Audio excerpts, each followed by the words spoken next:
Nous allons à une exposition ce matin à la Fondation Louis Vuitton à Paris. Pascal, c'est l'exposition Basquiat, sûrement l'une des expos les plus attendues de cet automne. On découvre plus d'une centaine d'œuvres de ce peintre emblématique du XXe siècle, le premier peintre noir à connaître un tel succès.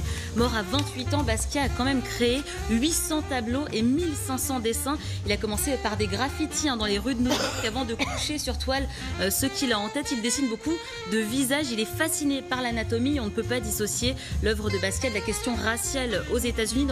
Dans les années 80, les tensions sont encore très vives. On le ressent dans sa peinture. Il peint l'esclavage, il se moque d'un policier noir. Il affiche aussi sa défiance face à un policier blanc. Et le commissaire de l'expo raconte que Basquiat, même quand il portait un costume Armani, les taxis refusaient de le faire monter dans leur voiture à cause de sa couleur de peau. Et vous le voyez, il peint ses modèles des boxeurs, Mohamed Ali, Sugar Ray Leonard.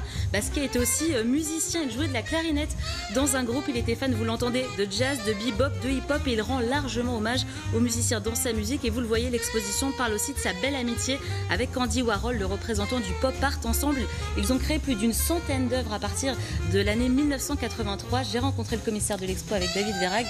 Il nous parle de cette collaboration. Quand ils se sont rencontrés, Warhol était dans sa période Polaroid. Il a pris Basquiat en photo. Basquiat a créé le double portrait avec leurs deux visages et au fil du temps, ils sont devenus amis.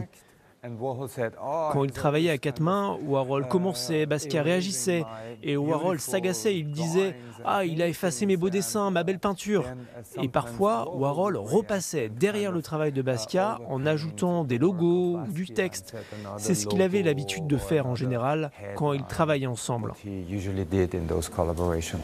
Alors vous me disiez que Basquiat était précurseur, mais qu'il connaissait quand même très très bien ses classiques. Mais oui, Pascal, il adorait Picasso. Il va d'ailleurs lui rendre hommage en peinture. C'était vraiment une très grande source d'inspiration pour lui. Autre tableau passionnant, celui où il mélange la figure, vous le voyez, de la Joconde et le chanteur Nat King Cole qui a chanté la chanson Mona Lisa. Basquiat était aussi largement influencé par la culture africaine et il le revendique. Il a peint notamment ce griot, figure de l'Afrique de l'Ouest qui transmet en musique les histoires familiales et les traditions communautaires. Et on ne peut pas parler de l'œuvre de Basquiat sans parler de ses collages. Il collait ses dessins sur ses toiles et il écrivait dessus. Et vous le voyez, la dernière salle nous fait découvrir un tableau de Basquiat créé l'année de sa disparition. Il met en scène la mort à cette époque. Il était très touché par la disparition d'Andy Warhol. Je vous conseille vraiment cette expo passionnante, immense. C'est jusqu'au 14 janvier à la Fondation Louis Vuitton. Et vous pouvez découvrir aussi Schiele, peintre autrichien. C'est la deuxième expo en ce moment. Merci beaucoup, Bintili. Vous restez avec nous donc le temps.